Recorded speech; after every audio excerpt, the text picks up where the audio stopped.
Lecture de la première lettre de saint Paul apôtre aux Thessaloniciens. Pour ce qui est des temps et des moments de la venue du Seigneur, vous n'avez pas besoin, frères, que je vous en parle dans ma lettre. Vous savez très bien que le jour du Seigneur vient comme un voleur dans la nuit. Quand les gens diront « Quelle paix, quelle tranquillité !» C'est alors que, tout à coup, la catastrophe s'abattra sur eux, comme les douleurs sur la femme enceinte. Ils ne pourront pas y échapper. Mais vous, frères, comme vous n'êtes pas dans les ténèbres, ce jour ne vous surprendra pas comme un voleur.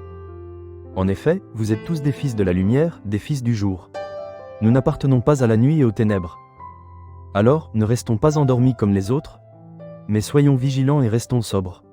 Car Dieu ne nous a pas destinés à subir la colère, mais à entrer en possession du salut, par notre Seigneur Jésus-Christ, mort pour nous afin de nous faire vivre avec lui, que nous soyons en train de veiller ou de dormir.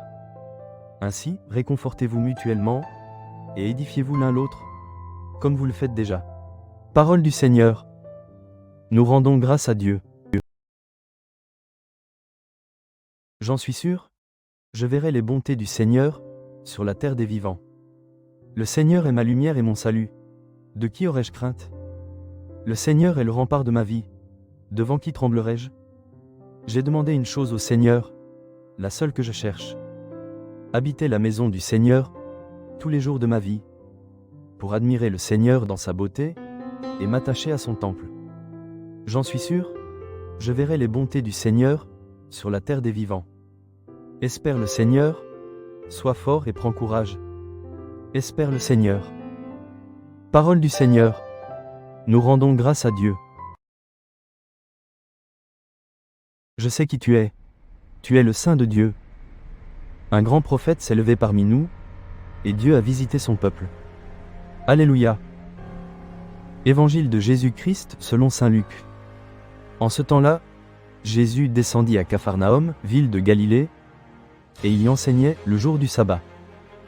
On était frappé par son enseignement, car sa parole était pleine d'autorité. Or, il y avait dans la synagogue un homme possédé par l'esprit d'un démon impur, qui se mit à crier d'une voix forte. « Ah, que nous veux-tu, Jésus de Nazareth? Es-tu venu pour nous perdre?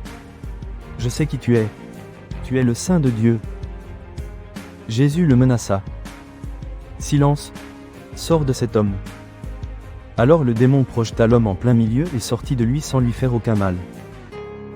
Tous furent saisis d'effroi et ils se disaient entre eux. Quelle est cette parole? Il commande avec autorité et puissance aux esprits impurs, et ils sortent. Et la réputation de Jésus se propageait dans toute la région. Acclamons la parole de Dieu. Nous rendons grâce à Dieu.